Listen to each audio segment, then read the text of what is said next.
Eluru collectorate లో నిన్న జరిగిన ఏకసభ్య కమిషన్ కి వినతి పత్రాలకు సంబంధించి పెంచడం తూతూ మంత్రంగా కొనసాగిందని బహుజన సమాజ్ పార్టీ నాయకులు నేతల రమేష్ విమర్శించారు.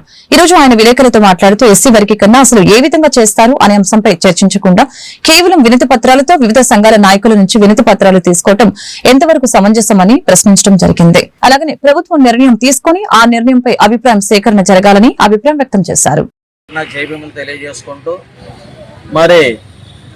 ఈ రోజున ఎస్సీ వర్గీకరణపై ఏర్పాటు చేయబడినటువంటి ఏకసభ్య కమిషన్ ఏదైతే మిశ్రా గారి ఐఏఎస్ రిటైర్డ్ గారి కమిషన్ ఉందో దానివల్ల ఎస్సీల మీద ఏర్పాటు చేసినటువంటి వర్గీకరణకి ఏమాత్రం ఉపయోగం లేదనేది మా వ్యక్తిగత అభిప్రాయం. ముఖ్యంగా ఈ రాష్ట్రంలో ఎస్సీలో ఉండేటువంటి ఉపకులాల యొక్క కులగణన జరగకుండా ఏ ఉపకులానికి ఎంత జనాభా ఉన్నారో తెలియకుండా అలా వర్గీకరణ ఏ ప్రాతిపదిక మీద చేస్తారని చెప్పేసి మేము ప్రశ్నిస్తున్నాం.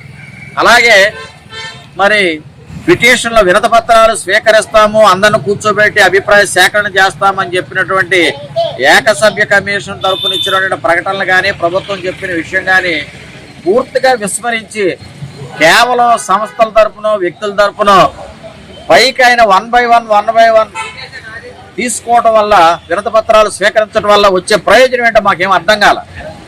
గోదావరి సమావేశ మందిరంలో ముఖ్యాల నాయకులందరినీ కూర్చోబెట్టి సంస్థల తరఫున లేదా సంఘాల తరఫున వ్యక్తిగతంగా వచ్చినటువంటి ప్రతినిధుల తరఫు నుంచి అభిప్రాయం అని చెప్పి తూతూ మంత్రమైనటువంటి కార్యక్రమాలు, అంటే ఈ వర్గీకరణ అనుకూలంగా వ్యతిరేకంగా మీరు ఏం చేస్తారో తర్వాత సంగతి, చేసే ప్రక్రియ సక్రంగా లేదు. భారత రాజ్యాంగానికి అనుగుణంగా చేయవలసినటువంటి ప్రక్రియని మీరు రాజ్యాంగ విరుద్ధంగా నిర్వహిస్తున్నారు. దీన్ని మేము పూర్తిగా ఖండిస్తున్నాం. ముఖ్యంగా ఎస్సీ కుల గణన జరగకుండా ఏ కులాలు ఎంతెంత జనాభా ఉన్నారో మీరు ఏబిసిడి ప్రక్రియ ఎలా చేపడతారు?